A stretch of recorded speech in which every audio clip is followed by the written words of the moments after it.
Bienvenue sur les nouvelles filles de la campagne. Les filles que vous allez rencontrer sont arrivées il y a quelques mois, quelques années. D'autres sont natives du territoire, ce qui ne les a pas empêchées d'aller explorer d'autres lieux.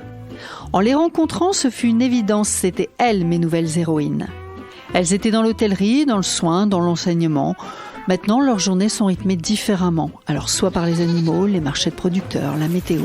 Elles ont eu le courage de tout remettre en question en changeant de vie, en changeant de métier, en mettant plus de sens dans leur quotidien. Je suis Sandrine et dans ce podcast, je vais vous partager nos conversations qui, je l'espère, vous feront réfléchir, vous feront plaisir, sourire et peut-être vous donneront envie de sauter le pas ou pas. Ensemble, on vous parlera de ce que leur procure ce changement de territoire, de vie et de métier. Les nouvelles filles de la campagne ont 25 ans, 50 ans, peu importe. Ce qu'elles ont en commun, c'est une sacrée volonté.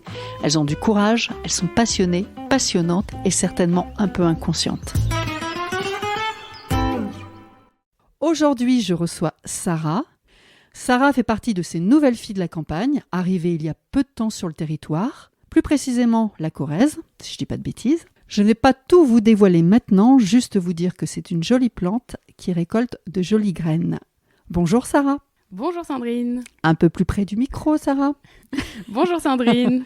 Est-ce que tu vas bien aujourd'hui ? Oui, merci. Avec un soleil pareil, tout va bien. Est-ce que tu peux te présenter, nous dire qui tu es et de qui est composée ta famille ? Alors, je suis Sarah, je suis une femme de 36 ans. Je suis donc la fille de mes parents, la sœur de mes sœurs. Ma famille est composée de mon amoureux, Manu. Et nous avons ensemble un joli petit garçon de 2 ans. Et dans mon clan, il y a aussi des poules et des canards. Des poules et des canards ? Oui. Très bien. Ils sont sympas ? Ils sont très sympas. Ils font un peu leur vie, mais globalement, ils sont sympas. Est-ce que tu peux nous dire où est-ce que tu vis ? Alors, je suis installée en Corrèze, dans un petit village qui s'appelle Saint-Julien-le-Vendômois. Ouais. Voilà, entre Saint-Thierry et Lubersac, on peut dire. Petit village de 250 habitants. Et nous vivons dans un hameau de 3 maisons. Voilà. C'est près de Pompadour, c'est ça ? C'est aussi près de Pompadour, ouais. Et ça peut donner un repère, je pense. Pompadour est connu. Oui, Pompadour avec le château. Les chevaux. Surtout. Ouais. Ok, et depuis combien de temps vous vous êtes installé à Saint-Julien-en-Vendômois ? Alors, on est installé depuis mai 2022, donc ça fait 1 an et quelques maintenant. Alors, il y a quelque chose qui m'intéresse. Je voudrais que tu nous détailles à quoi ça ressemble là où tu vis, en donnant le maximum de détails pour que les gens qui nous écoutent puissent s'imaginer. Donc là où je vis, c'est un ancien corps de ferme. Je dis ancien parce qu'il date quand même de plusieurs centaines d'années. En gros, une maison avec des dépendances, tout ce qu'il y a de plus classique, entre guillemets, d'une ferme de la région.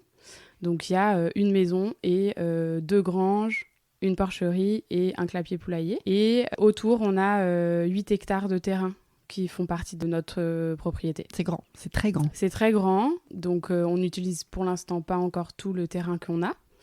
On est sur on utilise 1,2 hectare pour le moment. C'est précis. Ouais. 1 hectare. Oui, j'ai quelqu'un de très précis à la maison qui insiste là-dessus. 1,2 hectares. Ok, très bien. Tu parles de fermes du coin. Ça ressemble à quoi, les fermes du coin ? Les fermes du coin, c'est des fermes avec de la pierre apparente, avec la tuile sur les toits, parfois sur les maisons de l'ardoise parce que c'était un peu plus classe et donc ils aimaient avoir une maison différente des bâtiments agricoles en fait. Donc en gros, c'est ça, on a 3 bâtiments qui sont pierre apparente avec des tuiles et puis la maison ardoise et crépie. On aime ou on n'aime pas, mais la maison est crépitée. La vie d'avant, elle se passait où ? Alors, on vivait, juste avant d'arriver en Corrèze, on vivait à Lyon, dans un appartement avec un petit jardin, donc rez-de-jardin. Donc, on peut dire en ville, mais dans un quartier quand même un peu excentré, c'était la Croix-Rousse.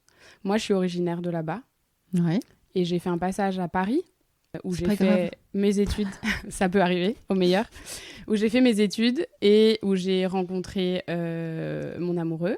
Ça a du bon. Exactement. J'ai fait, donc mes études et j'ai fait mon premier boulot là-bas. Donc, en gros, j'ai vécu 10 ans à Paris, 21 ans à Lyon, 10 ans à Paris. On est descendu à Lyon 4 ans et on est arrivé là, il y a 1 an. D'accord. Très précis. Un peu comme les 1,2. Merci. Si tu le veux bien, on va démarrer avec le changement de région. Alors pourquoi avoir eu envie de changer de région, de territoire? Pourquoi ici? Pourquoi la Corrèze? Je rappelle que tu es à peu près à 30 minutes de chez moi, hein, c'est ça? Oui, c'est ça, 30-35 minutes. La priorité, c'était d'aller vivre à la campagne, d'aller vivre dans le milieu rural. On est passé par pas mal de régions, de réflexions sur les endroits où on aimerait vivre. Et pourquoi la Corrèze, donc la Nouvelle-Aquitaine? Une intuition quand même pas mal de Manu, qui était venu 1 ou 2 fois. Et voilà, il avait gardé un souvenir, vraiment un beau souvenir. Et donc on est venu balader par ici. On est vraiment tombé amoureux des paysages, des grands espaces. C'est quoi les paysages de la Corrèze? Les paysages, c'est de la forêt, c'est des lacs, des rivières, des grandes prairies, c'est vallonné, c'est des bocages, c'est plein de choses comme ça. Et donc, au-delà des paysages et du vert, de l'eau, etc., ça a été vraiment un coup de cœur pour la population. Et les gens sont sympas, en fait. Les gens disent bonjour, les gens disent merci. Et les gens ont le temps, prennent le temps de discuter et de... s'intéresser. Voilà. Hormis l'environnement du territoire et les gens, il y a autre chose qui vous a fait, un coup de cœur? Est-ce que c'est le coup de cœur pour cette propriété que tu as visitée? Comment vous l'avez trouvée d'ailleurs? On s'est arrêté assez... Non, pas vite du tout, mais on a fini par se dire, ok, ça va être la Corrèze. On recherchait entre Périgueux, Limoges et Brive. On avait ce triangle-là. En fait, il s'avère qu'on est vraiment pile au milieu. Donc on est en Corrèze, mais on a le panneau Corrèze à 100 mètres de chez nous. On est à la limite de la Haute-Vienne et à la limite de la Dordogne. Aussi, on voulait ne pas être trop loin de nos familles, en sachant qu'on a de la famille à Paris, de la famille dans le sud vers Béziers et de la famille à Lyon. Et il y a aussi quelque chose de très important pour nous, de pourquoi est-ce qu'on voulait aller vivre à la campagne. C'était pour notre fils. Ouais, on voulait vivre et offrir une vie à notre enfant et à nos potentiels enfants. Une vie au vert, une vie où tu peux sortir, ouvrir la porte, enfin vivre la porte ouverte et il met ses bottes et il sort. Il va nourrir les poules, aller chercher les œufs et puis il s'émerveille devant une fourmi, un gendarme. C'est un bonheur de le voir grandir comme ça et c'était ce qu'on voulait, vraiment. Qu'il puisse avoir une certaine autonomie et puis avec les copains... du hameau ou du village, qui puissent faire ça sans que nous, on soit trop stressés, angoissés. Tu l'aurais pas fait à Lyon, je pense pas, dans ton quartier. Non, c'est sûr. Ok, donc on a fait le tour sur les coups de cœur du territoire. Comment s'est passée votre arrivée? Est-ce qu'il y a quelque chose de marquant à raconter sur votre arrivée ici? Alors, notre arrivée ici, déjà, il faut savoir quand même que on a trouvé notre maison sur une agence immobilière. Et l'agente immobilière qui nous a fait visiter notre maison était originaire de la Croix-Rousse, de là où je viens, à Lyon. Donc quand même assez cocasse. Marie-Pierre, si tu m'entends, c'est devenu notre amie. Donc ça a été comme un petit signe supplémentaire que vraiment c'était cette maison. On en avait visité plusieurs. On commençait un peu à déchanter, à se dire on va pas trouver, on n'y arrivera jamais. Notre projet, ça va pas tenir. Et puis, on a visité cette dernière maison. Et on est arrivé là, dans cette cour, avec tous les bâtiments en pierre, le terrain, de l'eau partout. Et on s'est dit, en fait, c'est ici. C'est la seule maison où on a été d'accord tous les deux. D'accord. Avec Manu. Vraiment, le coup de cœur pour nous, il y avait tous les critères essentiels, plus des critères où on s'était dit, bon, ça, ok, on peut mettre de côté. Pour toi, vivre sur un territoire donc dit rural, c'est comment? Toi qui as vécu quand même dans des grosses villes, beaucoup d'années Lyon, Paris, enfin c'est waouh. Ça a été finalement assez intuitif. J'aime être proche des gens que je côtoie au quotidien. D'accord. Donc pour moi, c'était important de connaître mon boulanger, de connaître mes voisins. Créer du lien? Créer du lien, mais du lien pas superficiel, vraiment de demander aux gens comment ils vont, de suivre un peu les événements de leur vie, de savoir que le papa de l'agriculteur d'à côté a eu un accident, donc comment est-ce qu'on peut l'aider, et puis prendre des nouvelles, etc. Mais ça demande quand même à s'adapter, évidemment, puisque en fait tu peux pas sortir à n'importe quelle heure de la journée, n'importe quel jour de la semaine pour aller acheter un truc qui te manque dans ton placard, en fait. Il faut s'organiser, planifier. Ça, c'est pour la vie dans la ruralité. Voilà. Finalement, ce que tu es en train de me dire, c'est que la vie à la campagne répond à ce besoin que tu avais de créer du lien, de faire partie peut-être d'une communauté ou d'être... Oui. Voilà, Oui. ça c'est un peu le propre de la campagne, tu crois pas? C'est un peu comme ça la vie ici. Moi, je pense que si tu vis pas en communauté, si tu vis seul en ermite à la campagne, c'est compliqué. Ouais. Après, ça dépend de ton tempérament, ça dépend de ton activité, de ce que tu fais. Mais moi, en tout cas, je le vois pas comme ça. Je vois à quel point les gens ont pu nous aider autour de nous et on veut rendre ça aussi. Et ça fait partie de ce qu'on aime faire aussi dans la vie, autre que notre travail ou autre que notre vie de famille, quoi. Et puis, en fait, c'est sûr qu'on peut pas sortir à n'importe quelle heure, aller acheter quoi que ce soit. Mais en fait, la communauté, elle est là pour ça aussi. Et donc, en fait, c'est plus facile aujourd'hui d'aller toquer à la porte ou d'envoyer un petit message dans le groupe du village pour dire « Eh oh, vous auriez pas 2 œufs à me dépanner parce que mes poules, elles pondent pas en ce moment. » Ou là, je peux pas aller me déplacer, faire 10 minutes de voiture pour aller trouver ci ou ça. Que ce soit des outils, que ce soit tout ça, c'est une autre façon de penser et de s'organiser. Qu'est-ce qui te plaît le plus ici ? Alors, ce que tu es venu chercher, on en a parlé un peu, enfin, tu l'as dit, je pense, au départ. Là, si tu avais une ou deux ou trois choses vraiment sur les choses les plus gros kiffs que tu as dans ta vie aujourd'hui, ici, c'est quoi ? C'est l'espace, c'est le calme, c'est la beauté des paysages quand je me balade, autant à pied qu'à vélo qu'en voiture. Et il y a vraiment un truc que j'adore, c'est de voir passer les saisons. On voit déjà l'impact qu'on a pu avoir sur notre environnement juste tout proche, mais on voit aussi tout ce qui se passe à côté quand on se balade dans les champs, dans les forêts. On voit la diversité des animaux, c'est pas les mêmes en fonction de la période de l'année. Et puis le paysage qui change, le printemps qui s'est réveillé, c'était incroyable. Ouais, c'est magique, ouais. Je me sens un peu plus grande de pouvoir faire, de pouvoir gérer vraiment ce que je fais de ma vie, en fait. Ça, c'est cette installation sur ce territoire qui te procure ça ? Je sais pas parce que je me suis pas installée ailleurs, mais je sais que c'est mon installation loin des miens. Ouais. Bon, on va pas dire que tout est toujours tout beau, tout rose. Hein. Faut quand même peut-être donner quelques petits autres détails. Qu'est-ce qui est compliqué, selon toi, quand même, à la campagne ? Ce qui est compliqué aujourd'hui, c'est ce qui a été compliqué depuis le départ, c'est de comprendre un peu comment ça se passe en fait, les liens, les codes, comment ça se passe entre les villages, entre les administrations. Chaque mairie est différente. Nous, on a notre petit village et puis on va aussi dans les autres villages. On va à Lubersac, on va à Pompadour, on va à Saint-Thirier. À chaque village, c'est différent. Donc il faut comprendre, comme tu dis, les codes et savoir à qui s'adresser et comment, et d'une certaine manière comprendre comment ne pas blesser certaines personnes parce qu'on va vouloir intégrer tel ou tel projet, mais on veut pas non plus dire ok, c'est bon, je suis là, tu peux partir. Enfin, il y a une espèce prendre de trop de place, voilà. Faire de l'ombre. Oui, il faut vraiment être humble et dire voilà, moi j'ai une certaine expérience dans certaines choses, est-ce que je peux vous aider ?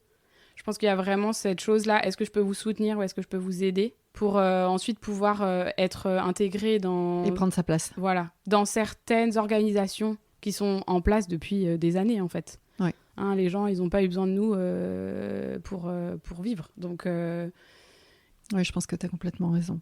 Donc, c'est la chose la plus c'est ça qui est compliquée. Le plus difficile aujourd'hui. C'est pas du tout un poids. C'est juste que ça demande une certaine énergie et pas mal de communication et de réflexion. On en parle beaucoup avec Manu, par exemple, et puis avec les copains du village qui sont aussi des nouveaux arrivants, pour essayer de voir eux leur point de vue, comment est-ce qu'ils voient les choses et comment est-ce qu'on peut faire ensemble pour ne pas froisser les anciens, mais s'intégrer quand même et relancer une certaine dynamique, choses comme ça. Est-ce qu'il y a des trucs qui te manquent de la ville, de ton ancienne vie, comme ça ? Mes amis et ma famille. Ouais. Sinon, non. Tout ce qui est activité sociale, je peux les faire. Là, je les fais pas parce que j'ai pas le temps et que je n'ai pas l'envie. Mais si j'ai envie d'aller au ciné, il y a un ciné à 15 minutes de chez moi. Si j'ai envie d'aller boire un verre, il y a un bistrot dans mon village qui est très sympa. C'est l'incontournable. De toute façon, tu n'achètes pas une maison s'il n'y a pas un bistrot. Ah bah non, heureusement que Dany est là. Mais si j'ai envie d'aller faire du shopping, je peux aller faire du shopping. Mais si j'ai envie, j'y vais. Mais en vrai, ça me manque pas tout ça. Le changement de territoire s'est amorcé en même temps qu'un changement de métier. Alors, on n'a pas encore parlé de ton changement de métier, on n'a même pas parlé encore de ton ancien métier, donc tu vas tout nous dire là dans quelques instants. Mais est-ce que les deux se sont faits à peu près en même temps ? Alors, en fait, la priorité, c'était de partir, quoi qu'il arrive. Que je trouve le même travail ici ou pas. C'était pas du tout la question.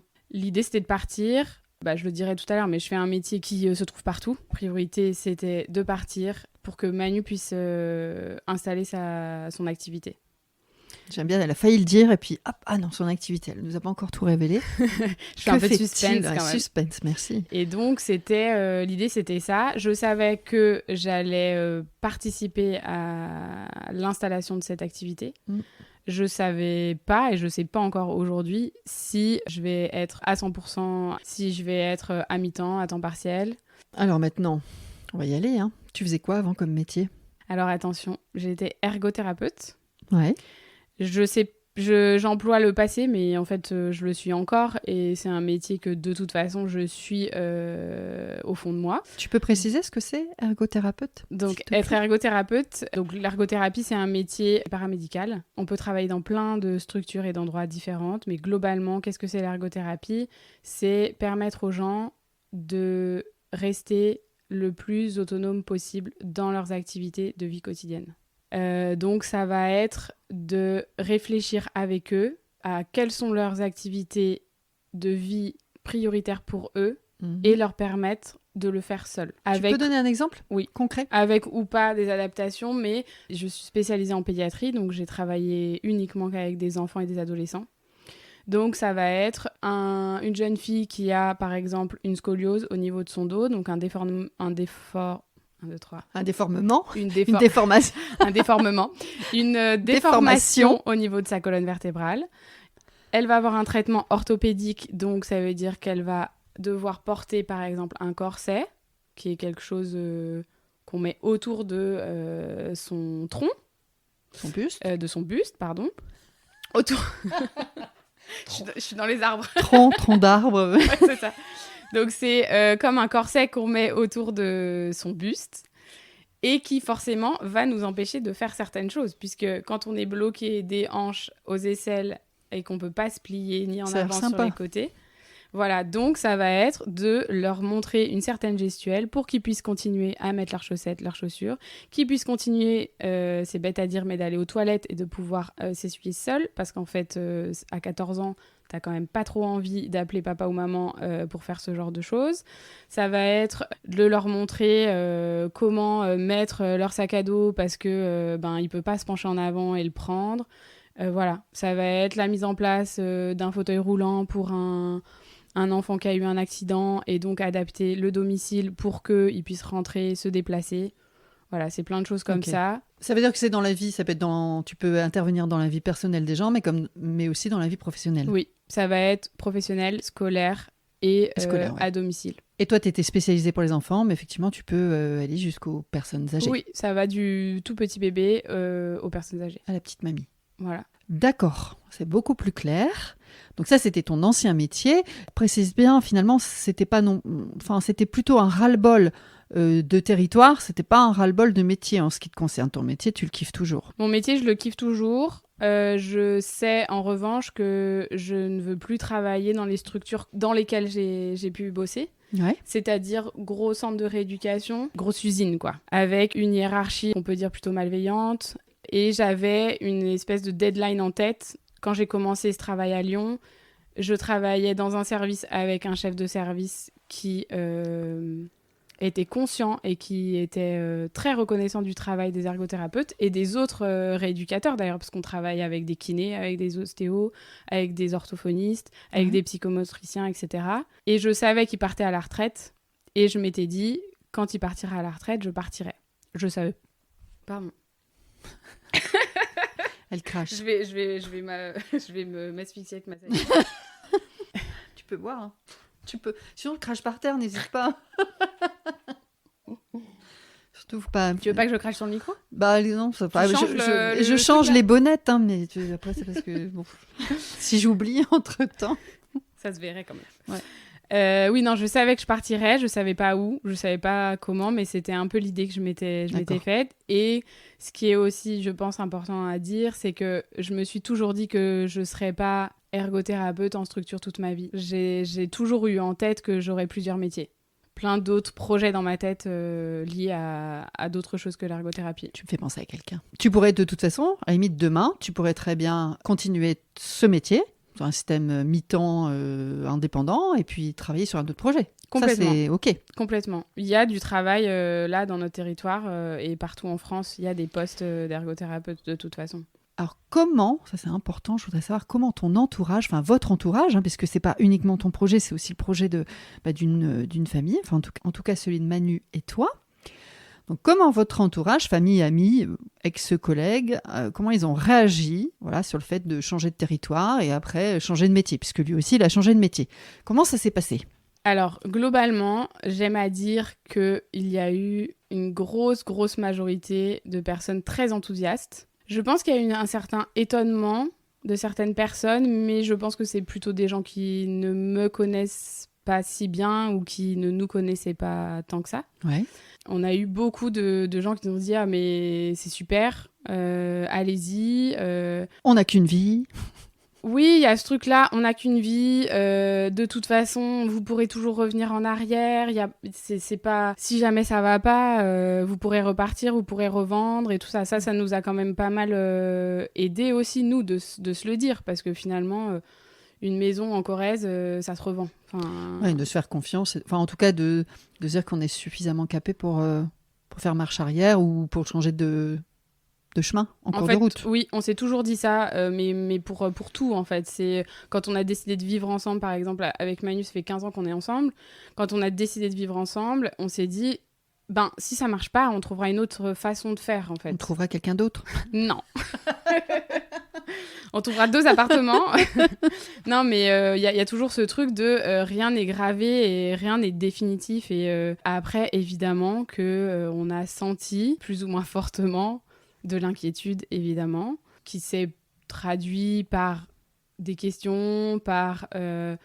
Plus sur le territoire ou le changement de métier ? Qu'est-ce qui, à ton avis, était le plus touchy ? C'était peut-être les deux, mais est-ce que tu as ressenti ? Est-ce que c'était le fait de déménager en Corrèze ou c'était le changement de métier, de quitter 2 jobs corrects, enfin, tu vois ?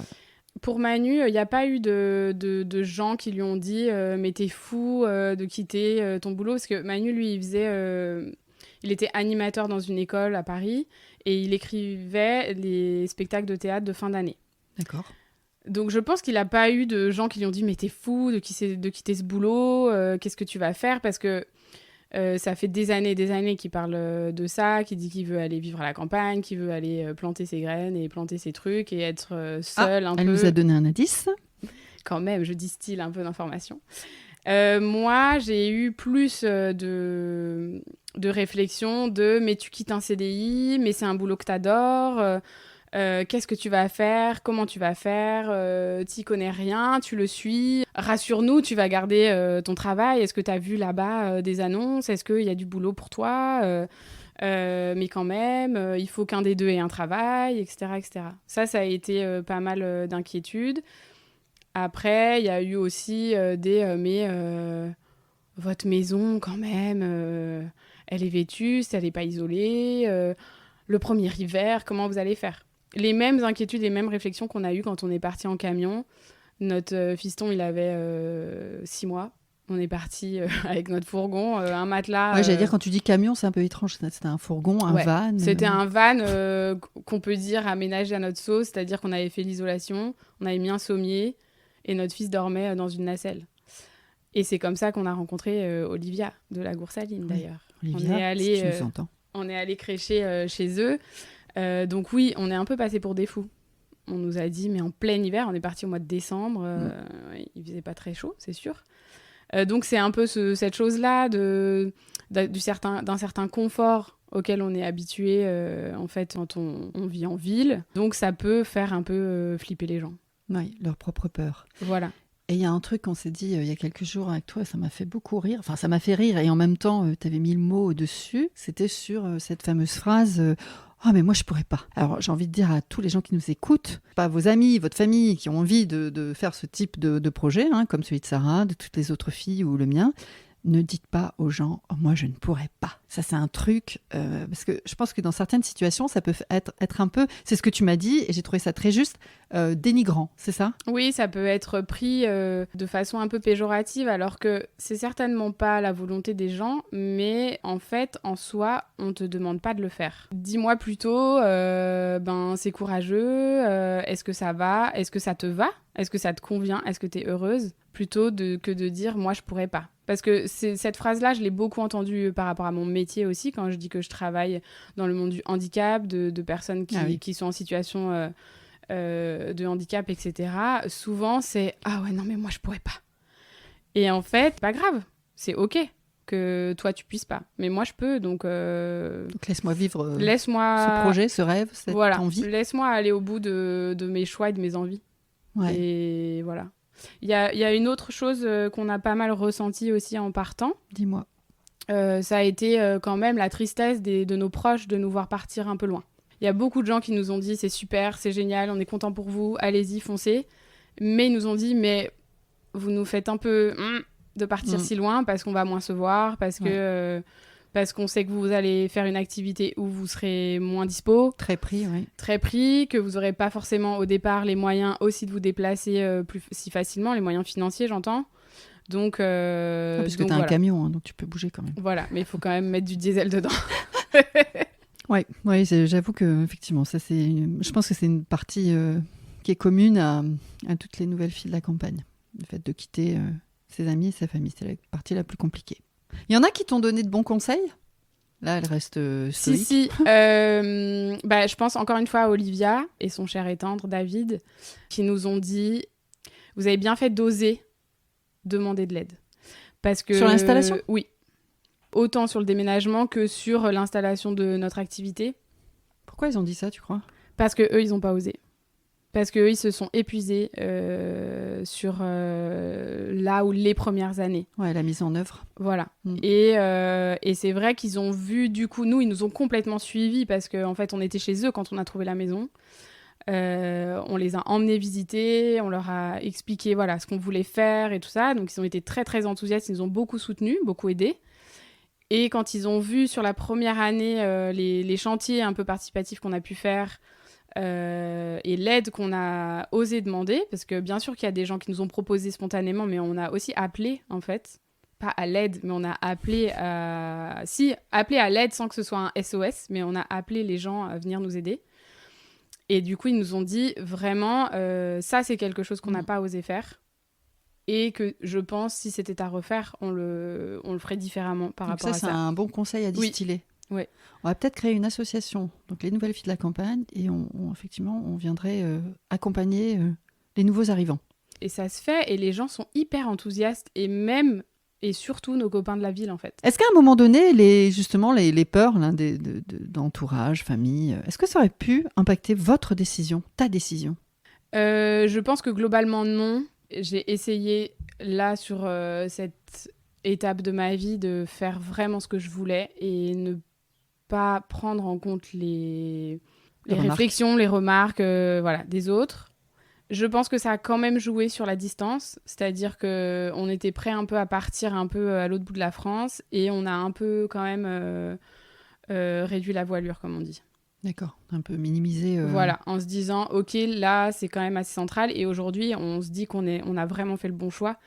Et puis, on est vraiment à mi-distance de nos deux familles. Donc on a, je pense, bien fait quand même de faire ça. Puis, ne serait-ce que pour notre fils, pour qu'il puisse continuer à avoir ses oncles, ses tantes, ses grands-parents. C'est quand même hyper important. Donc, en plus, si tu avais été plus loin, tu n'aurais pas rencontré Olivia David, tu ne m'aurais pas rencontré, on n'aurait pas fait le podcast. Ah non, mais c'est ça. J'aurais loupé ma vie. La vie serait complètement différente. Ouais, triste. Complètement. Ok. Sans lumière. Est-ce que tu penses qu'il y a un bon moment pour passer le cap ? Alors, passer le cap du territoire et du métier, ou en tout cas du territoire. Alors, chacune des nouvelles filles de la campagne a apporté sa réponse.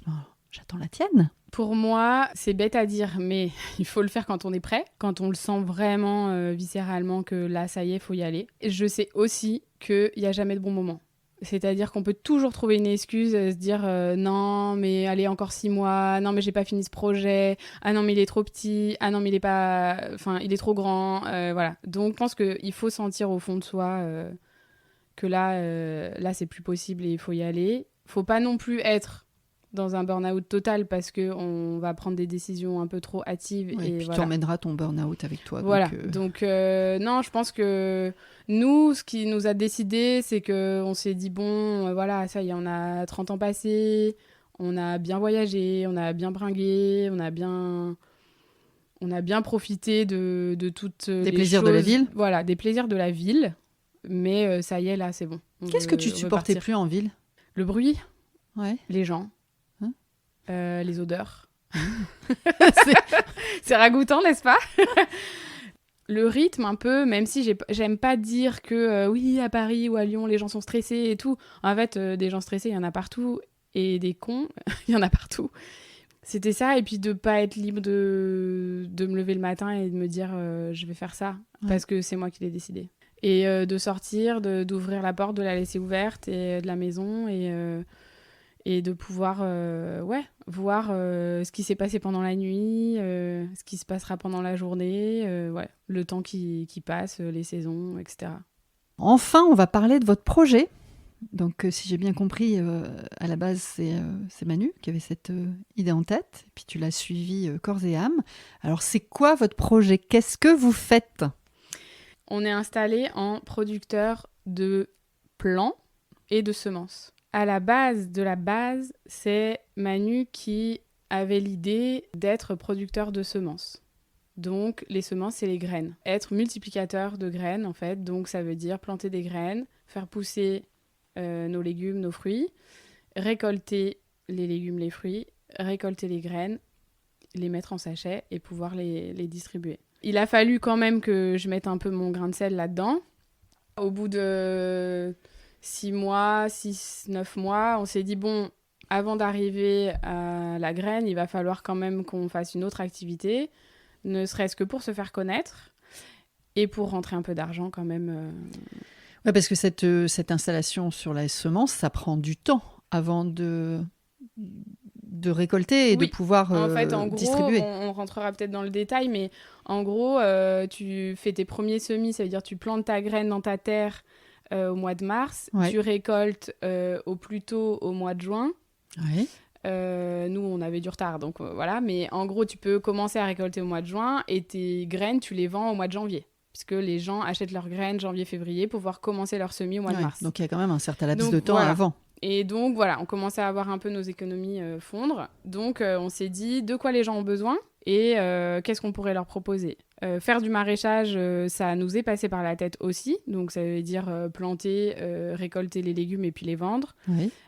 C'est assez saturé dans la région. Il y a beaucoup de maraîchers en place depuis des années, des nouveaux qui se sont installés. On ne va pas aller dans un marché qui est déjà saturé. En plus, les maraîchers, on commençait à bien les connaître, c'était devenu nos copains. Donc, on n'allait pas non plus leur faire de l'ombre. Donc, on s'est dit de quoi les gens ont besoin et on a eu pas mal de retours sur moi, je fais mes semis, mais ça ne marche pas. Mes tomates, elles sont minus, nanana. Je vais acheter mes plants, mais c'est pas des plants de qualité, etc. Donc là, on s'est dit, nous, on va faire des plants. Parce que pour le coup, il n'y a pas dans notre coin, en tout cas, enfin, s'il y a peut-être une personne qui fait des plants, mais il n'y en a pas qui font des plants en bio pour les jardiniers amateurs. Sinon, ça s'achète en général en pépinière. Oui, ça s'achète en pépinière ou chez des jardiniers spécialisés en plants, mais c'est souvent pour les professionnels. D'accord. Donc, c'est de la grosse production, voilà. Et le jardinier lambda, enfin amateur, lui, s'il ne produit pas ses plants lui-même, on trouve ça... Il va les trouver en jardinerie. Il va les trouver dans les grandes marques de jardinerie que tout le monde connaît. Il va les trouver dans une petite épicerie bio qui va vendre quelques plants, etc. D'accord. Mais c'est vrai qu'évidemment, avant qu'on arrive, les gens ils se fournissaient ailleurs. Mais on a quand même eu une certaine demande en disant ah bah oui, si vous faites des plants, nous on est preneurs. D'accord. Parce qu'il y a certains légumes qu'on peut planter directement en terre, donc les gens ils vont le faire, type des radis, des carottes, etc. Nous on vend pas des plants de radis ou des plants de carottes, ça s'appelle du semi-direct en fait. Tu plantes la graine directement dans ta terre, en pleine terre, sous ta serre ou en plein champ. Mais par contre, tout ce qui est tomates, aubergines, poivrons, etc., ça demande une certaine chaleur, un certain... Donc faire les semis. Voilà, il faut faire les semis, il faut ensuite rempoter tes semis et après tu vends aux gens le plant de tomates qui fait déjà 20, 25, 30 cm. Et après l'amateur va planter dans son directement jardin. Dans leur jardin ou sous leur serre. Donc ça c'est la première chose que vous avez mis en place. Voilà. Donc notre activité c'est ça, vente de plants de légumes et là la deuxième partie c'est du coup multiplication des graines et vente des graines. Donc on veut produire nos propres semences pour pouvoir replanter les années suivantes et pouvoir vendre aussi des graines aux gens qui veulent en acheter et qui font leurs propres semis, etc. Ok. Vos plants, aujourd'hui, vous les vendez à quel endroit ? Donc, il faut savoir que la vente de plants, elle se passe du mois d'avril au mois de juillet pour les plantes potagères d'été, quoi. Donc, voilà, on vend sur le marché de Saint-Thirier le samedi matin, Saint-Thirier-la-Perche. Ouais. On vend dans une épicerie traiteur qui est à Lubersac, qui est tenue par des amis et voisins. On avait organisé cette année aussi 2 ventes à la ferme pour montrer un peu comment est-ce qu'on travaille. Et voilà, les gens aiment bien aussi venir voir sur place. Donc c'est ça. Et après, l'activité de vente de semences, ça va plutôt commencer au mois de janvier jusqu'au mois de mars à peu près. Après, on aura toujours, si on a du stock, on aura toujours des graines. Donc les gens pourront toujours nous en acheter. Mais en gros, c'est ça. Ça se passe... Donc il y a vraiment des temps forts. Oui, complètement. Et les semences, elles vont être... on pourra les trouver où ? Alors ça, c'est encore un peu à définir. On aimerait faire un site pour pouvoir les vendre en ligne. Parce que des plants, on ne peut pas les vendre en ligne. Mais des sachets de graines, ça se fait. Et puis, on les aura du coup sur nos marchés quand on recommencera la saison prochaine. D'accord. Et je pense qu'on va essayer d'aller toquer aux portes des maraîchers et des maraîchers qui font leurs propres semis. Parce qu'il y en a aussi qui font leurs semis et qui n'achètent pas forcément tous leurs plants. Qu'est-ce que tu préfères dans cette nouvelle activité ? Là, je peux en parler parce on peut dire qu'on a fait une saison. Donc, on est passé de la graine à la récolte, ça y est. Ce que j'ai préféré vraiment, c'est les semis. Donc, c'est planter les petites graines. Les mettre au chaud, prendre soin d'elles. Pourquoi ? T'aimes bien ça ? C'est bizarre, hein ? Ouais, c'est bizarre. T'es bizarre comme fille. Ouais, je suis vraiment bizarre. de les coucouner, quoi. Et ça se dit pas trop ça. Hein. Bon, si t'as envie de le dire, tu peux le dire. Hein. De prendre soin des petites graines. Et puis, ce que j'adore, et je suis en plein dedans, c'est de transformer, cuisiner nos produits. Donc, il y a certains légumes qu'on récolte et qu'on ne peut pas utiliser, qui ne sont plus comestibles. Par exemple, les aubergines, par exemple, les concombres. Pourquoi elles sont plus comestibles ? En fait, elles sont comestibles dans le début de leur cycle. Ouais. Donc, si tu veux cueillir tes aubergines, cueillir tes concombres pour les manger, c'est OK, sauf que tu ne pourras pas récupérer les graines parce qu'elles n'auront pas assez maturé et elles ne seront pas devenues fertiles. Pour tous les légumes, c'est comme ça ? Non, pas pour tous les légumes. Parce que les tomates, par exemple. Voilà, les tomates, on les cueille, on les récolte, on enlève les graines.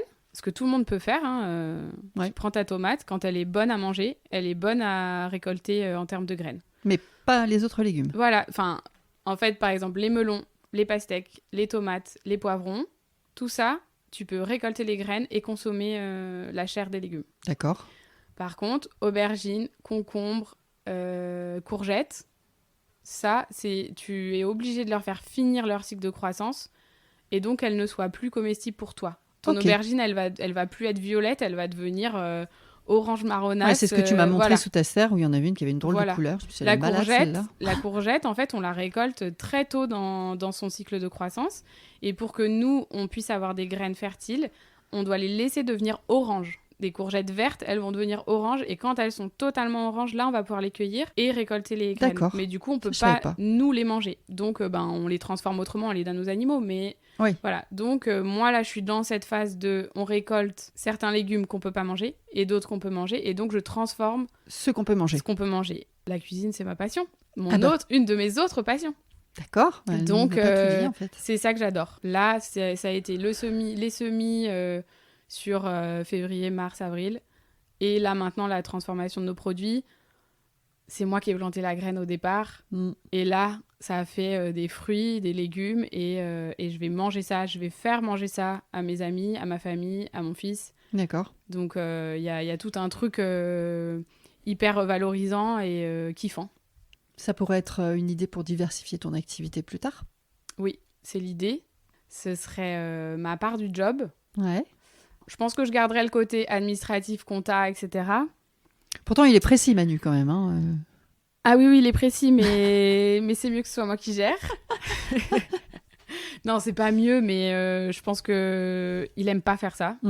Et que je me suis peut-être un peu découvert un petit kiff encore une autre passion dans la compta. Non, l'administration. Non, ça viendra. Non, pas l'administratif, mais la compta, les factures, les tableurs, des trucs comme ça. Je suis assez à l'aise et c'est ok. D'accord. J'aime bien faire ça. Okay. En tout cas pour l'instant. Et donc oui, l'idée ce serait que lui, il gère tout ce qui est production de plants, de semences, etc. Et que moi, je gère tout le côté transformation. Mais bon, voilà, ça inclut plein de choses. Il faudrait un labo, il faudrait tout ça. Mais j'aimerais vraiment, la saison 2, on aimerait pouvoir sortir un peu de produits transformés de notre production pour avoir une autre source de revenus. Ouais. Voilà. C'est important. Un conseil qu'Olivia avait donné dans le podcast. Oui, il ne faut pas mettre les œufs dans le même panier.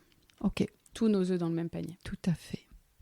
Donc là, tu viens de nous parler de ce que tu préfères. Et il y a quelque chose qui est moins sympa pour toi dans cette nouvelle aventure ? Alors, c'est drôle parce que j'en ai parlé hier soir avec Manu et il me dit, c'est sûr que le désherbage, c'est vraiment pas le truc qu'on préfère. Et puis après, il m'a dit, mais bon, toi, t'en as pas fait, donc tu peux pas savoir. C'est vrai que je lui ai laissé cette part du travail. Mais globalement, oui, le désherbage, c'est ennuyant et physique et fatigant. Et puis, c'est surtout infini, en fait, puisque tu désherbes une planche qu'il faut en désherber une autre. Donc après, il y a des techniques, il y a du paillage, etc. Chose qu'on n'a pas eu le temps de faire cette année, donc on s'est un peu laissé envahir par tout ça. Après... Il y a quelque chose qui a été un peu difficile à vivre aussi sans que ça prenne une ampleur énorme, mais c'est quand même assez stressant de se dire, est-ce que ça va pousser ? Est-ce que ça va mûrir ? Est-ce que ça va être bon ? Est-ce qu'on va en avoir assez ? Parce que les semis, les plants, on a vite vu que c'était OK. Ça a vite très bien fonctionné, très bien marché. On a vu qu'on était capable de produire. Mais si tu veux, les plants, ils ont 1 mois, 2 mois... Les gens, ils viennent les acheter et après, c'est plus notre problème.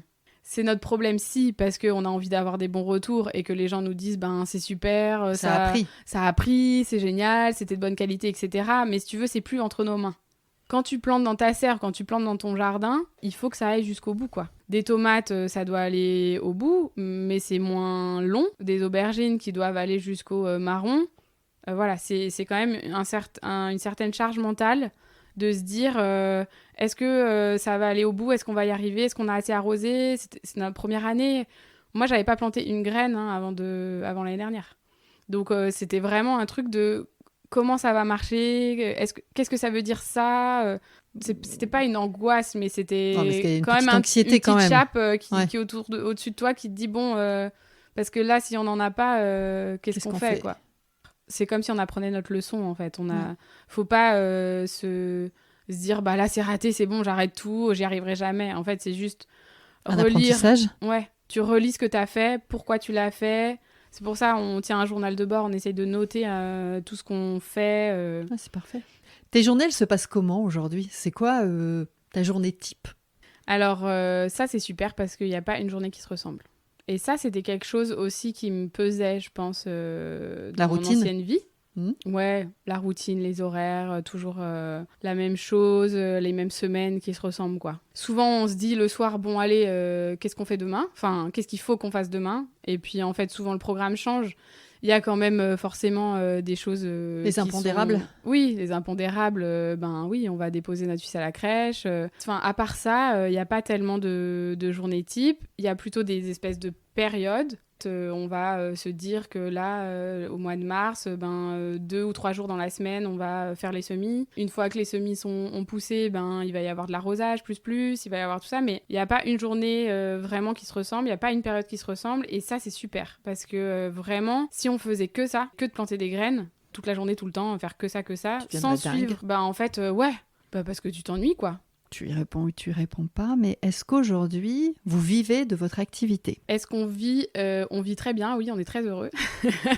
Mais si on parle de l'aspect financier... Parce que c'est trop tôt.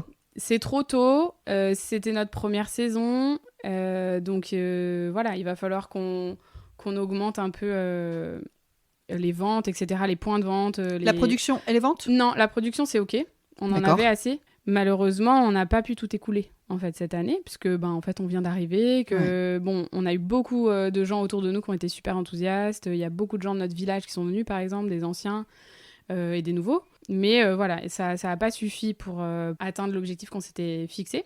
D'accord. Donc non, on n'en vit pas. On est du coup en train d'essayer de trouver d'autres sources de revenus. Et je vais notamment commencer un travail. D'accord. Et je vais être aide cuisinière dans une épicerie traiteur. Trop bien. À Lubersac. Ok. Mais après, je pense que si effectivement vous trouvez plus de circuits de distribution, enfin je vais appeler ça circuit de distribution, ça le fera. Oui, vraiment notre objectif, c'est de pouvoir vivre à deux sur cette exploitation. On sait qu'on ne pourra pas vivre seulement de la vente des plants. Et puis de toute façon, c'est pas ce qu'on souhaite. Parce qu'on sait très bien que si on se spécialise sur quelque chose, si ça ne fonctionne pas, c'est la cata. Donc on veut vraiment diversifier notre activité. Donc c'est pour ça qu'on fait des plants, des semences, mais on aimerait aussi faire de la vente de produits transformés. Ouais. On aimerait avoir un atelier de poules pondeuses et pouvoir vendre des œufs de pâturage. D'accord. Par exemple. Ça, c'est quelque chose qu'on aimerait mettre en place assez rapidement, qui pourrait être donc du coup une source de revenus supplémentaire, mais qui correspond à un projet, à une activité qui nous plaît. Comment ce changement de vie a impacté, toi, ta vie personnelle ? C'est sûr que ça m'a impacté et ça nous a impacté avec Manu en termes de vie à deux, puisque il faut quand même dire qu'on est deux animaux très sociables et très indépendants. Donc quand on s'est rencontrés et jusqu'à notre vie à Lyon, on peut dire jusqu'au confinement, au premier confinement de ce fameux Coco, je dirais pas qu'on passait pas beaucoup de temps ensemble, mais on avait quand même chacun vraiment nos activités, nos amis. Donc c'est sûr qu'il a fallu qu'on s'adapte à ça. Et puis il a fallu aussi qu'on apprenne à travailler ensemble. Alors je pense que la chose qui nous a plutôt aidés, c'est que c'était Manu qui savait comment faire, et donc c'est lui qui m'a guidée, et j'ai été un peu sa petite main sur... ou sa grande main. Hop, sa petite main. Quoi. J'ai vraiment gagné en connaissance et en capacité, en fait, puisque ça y est, je suis capable maintenant de faire ça. On a nos activités. En fait, la Vous répartition... Vous n'êtes pas constamment sur la même parcelle de terrain toute la journée. Ce que je te disais quand tu es venu nous voir, il y a des jours où on peut ne pas se voir. Enfin, on se retrouve pour manger à midi, mais il y a vraiment des jours où on a l'espace. Voilà. Et ça nous va. Et c'est bien comme ça. Donc ça a impacté ta vie personnelle en bien ou pas ? Oui, sans que ce soit le carnage. Et au contraire, en fait, on se soutient vraiment. Franchement, les gens qui se lancent seuls c'est chaud, hein. Dans une activité pareille, c'est chapeau. Est-ce que tu veux me dire ce dont tu es le plus fier aujourd'hui, là, après déjà quelques mois d'expérience, d'installation sur le territoire ? Je suis très fière de la qualité de ce qu'on a pu produire, vraiment, parce que j'ai pu voir, je peux comparer, et je sais qu'on a fait un travail de qualité. Pour nous, c'est soit on fait quelque chose de top, soit on fait rien. Ça, c'est vraiment une fierté que j'ai, c'est d'avoir pu mener à bien ça et d'avoir des super retours de gens qui nous disent c'est quali, j'ai planté, ça a poussé, les tomates sont super bonnes, j'avais jamais eu de pastèque, j'en ai eu. C'est vraiment ça me rend super fière. Dis-moi, est-ce qu'il y a des obstacles, alors peut-être que oui, peut-être que non, auxquels tu as dû faire face en tant que femme dans ce nouveau métier et sur ce territoire? Je t'écoute. L'obstacle principal, ça a été la force physique. Vraiment. En soi, il y a certaines étapes du processus de production de plants qui ne demandent pas une force physique incroyable. Mais charrier les caisses, les porter une fois qu'elles ont été... Ça veut dire quoi, charrier les caisses? Enfin, en gros, c'est prendre des caisses et les transporter, quoi. D'accord. Et en fait, une caisse avec dedans, il y a 40 petits pots de plants. C'est lourd? C'est pas lourd quand il n'y a pas d'eau. Quand ils sont à sec, c'est vraiment pas lourd. Mais une fois qu'ils ont passé 3-4 heures dans l'eau pour bien les arroser et bien les imbiber, en fait, c'est hyper lourd. Plus toutes les constructions qu'on a voulu faire, il a fallu faire des tables, construire des choses. La serre, ça a été un chantier de fou. T'as l'impression de pas être forcément utile? Je faisais mes petites choses, mais c'est vrai que, fait, oui, quand il a fallu... Alors, c'est sûr, de toute façon, monter une serre seule, c'est impossible. À deux, c'est compliqué. Et puis, quand il faut mettre la bâche, en fait, t'as besoin d'une personne par arceau. Donc, on a fait appel, là, on a fait un chantier participatif. Mais tu vois bien que, quand même, les gros bras, qu'ils soient hommes ou femmes, ils sont quand même plus performants et plus utiles que moi avec mes petits bras, quoi. Donc ça, c'est par rapport à l'activité, enfin, en tout cas, à ce nouveau métier. Et en tant que femme sur le territoire, voilà, avec tes projets, est-ce que ça s'est bien passé? Est-ce que ça a été bien perçu? Moi, en arrivant là, j'ai vraiment remarqué que les hommes parlent aux hommes. Et quand il s'agit, en plus d'une activité agricole, c'est encore plus marqué et présent. Je pense que dans un premier temps, j'ai été beaucoup dans l'observation. Je suis un peu restée en retrait pour voir comment ça se passait. Ouais, tu voulais regarder un peu comment ça se passe. J'ai quand même un peu regardé. J'ai analysé et j'ai essayé de trouver les créneaux où je pouvais m'intégrer, quoi. Et après, j'ai pris ma place, en fait. Je pense que j'ai été plus présente. J'ai fait des ventes toute seule au marché. C'est moi qui suis derrière tous les mails, les réseaux, etc. Donc, quelque part, quand... je sais pas, il y a un client qui vient et qui va directement parler à Manu pour dire oui, je vous ai envoyé un mail et tout. En fait, il me renvoie à la balle puisque c'est moi qui ai géré le dossier. Donc, il y a ce truc un peu ah non, ça, c'est ma compagne qui gère. Mais c'est vrai que ça a été, je sais pas comment dire, j'ai jamais mal pris. Je sais, en fait, c'est nous qui arrivons, quoi. C'est nous les nouveaux. Donc, il faut quand même s'adapter à ce qui est mis en place, sans pour autant s'effacer. Et c'est marrant parce que j'écoutais ce matin le premier épisode avec Lisa. Ouais. Et elle disait, moi, je prends beaucoup les choses avec humour. Je suis assez partisane de ça. Je fais souvent des petites réflexions, des petites répliques, quoi. Ouais. C'est des petites réparties qui vont faire germer des petites graines dans les cerveaux. On a parlé tout à l'heure de l'impact personnel, mais après toi, en tant que femme, vraiment en tant que femme, est-ce que ça a changé des choses en toi? Est-ce que tu es devenue plus forte? Est-ce que tu es devenue plus sensible, plus légère, plus... Je ne sais pas. Je suis quand même quelqu'un d'assez têtu de base, mais je pense que ça a vraiment renforcé ma ténacité.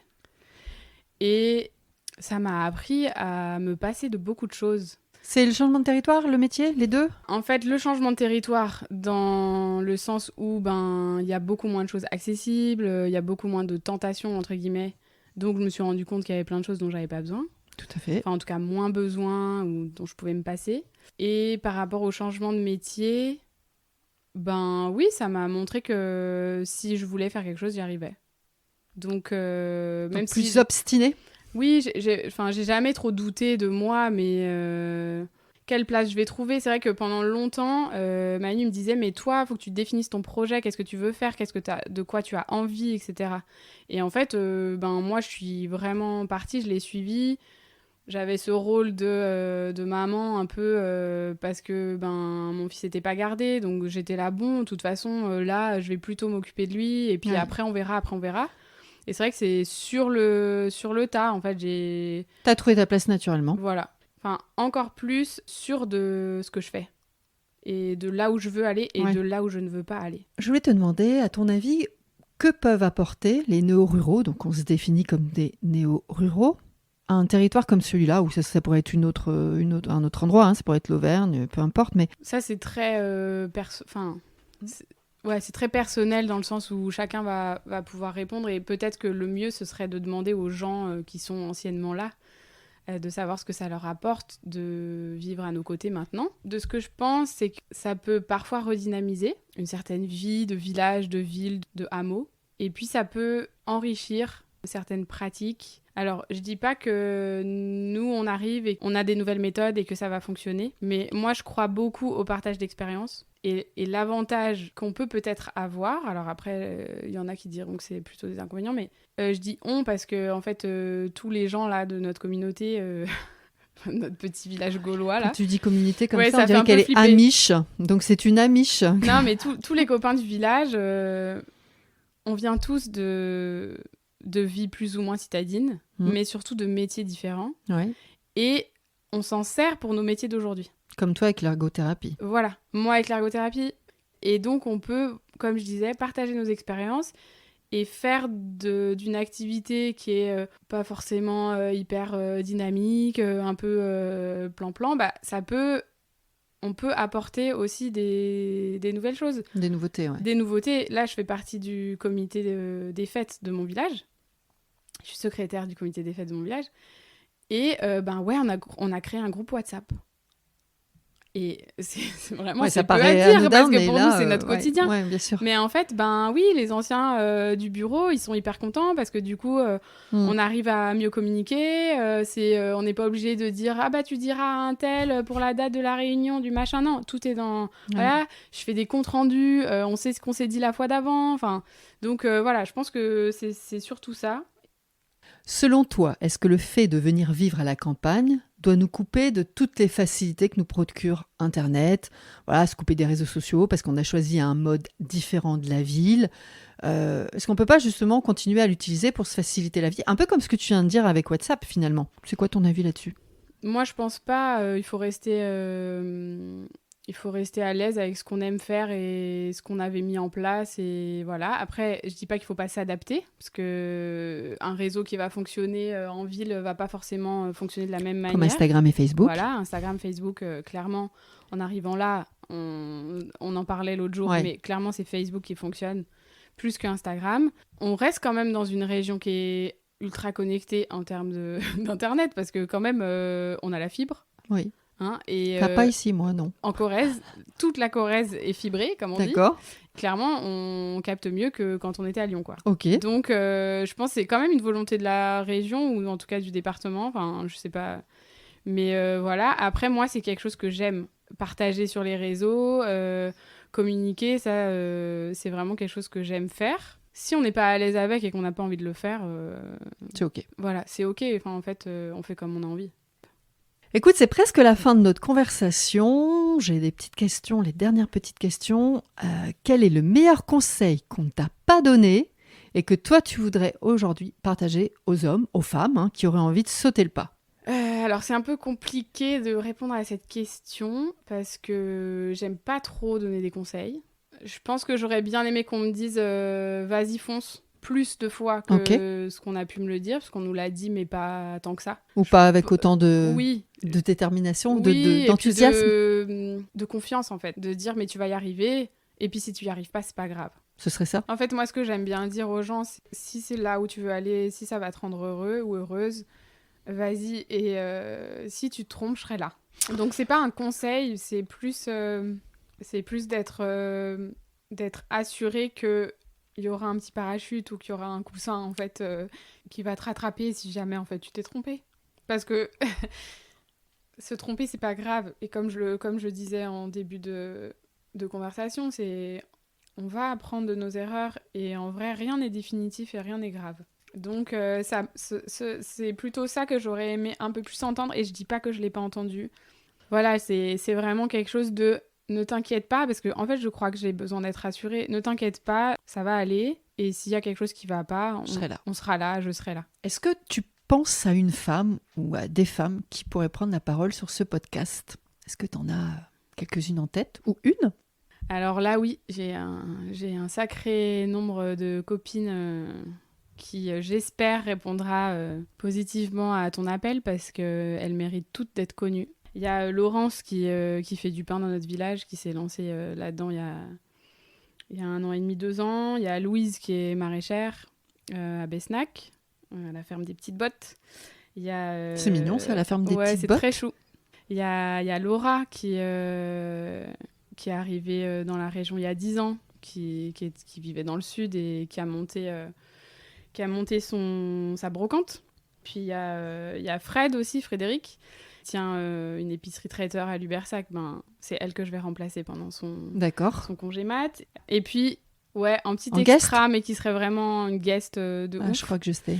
Ce serait ma cousine Camille, qui elle est basée en Auvergne, qui a déménagé en même temps que nous et qui vit maintenant en Auvergne et qui est tapissière, qui retape ça, c'est top. des fauteuils. Si notamment. Camille, elle nous entend, j'aimerais bien la voir en Auvergne. Voilà. Si on devait résumer, là, pour conclure, qu'est-ce que tu as gagné en changeant tout ça dans ta vie ? J'ai gagné une qualité de vie que je n'osais espérer.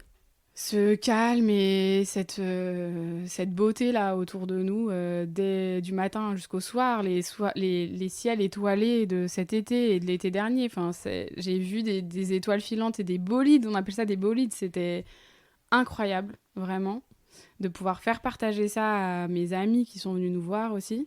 Qu'est-ce que j'ai gagné ? Je me sens plus forte, plus grande, t'as dit tout à l'heure. Plus capable, plus vraiment moi, quoi. Plus toi, c'est bien. Ouais. Alors, si ta famille, tes amis, ils étaient là autour de la table avec nous aujourd'hui, avec le recul, à ton avis, qu'est-ce qu'ils te diraient ? Je pense que si nous, Manu et moi, on était en dehors et qu'on pouvait se dire quelque chose, on se dirait waouh. On se dirait que c'est quand même ouf ce qu'on a pu faire en un an. Ça m'émeut beaucoup parce que je pense qu'on se le dit pas tant que ça, et tant mieux parce que ça sert à rien de se dire qu'est-ce qu'on est fier, mais qu'est-ce qu'on est beau. Mais ouais, non, quand même. Et ça, je pense que en fait, je dis c'est nous qui sommes en dehors, mais c'est vraiment tous les retours qu'on a eu de nos amis et de notre famille qui sont venus au début et qui sont venus là cet été et qui sont revenus un an après et qui ont dit mais oui, on vous suit, on voit ce que vous faites parce que vous partagez beaucoup et c'est chouette. Mais vraiment, c'est impressionnant ce que vous avez pu faire.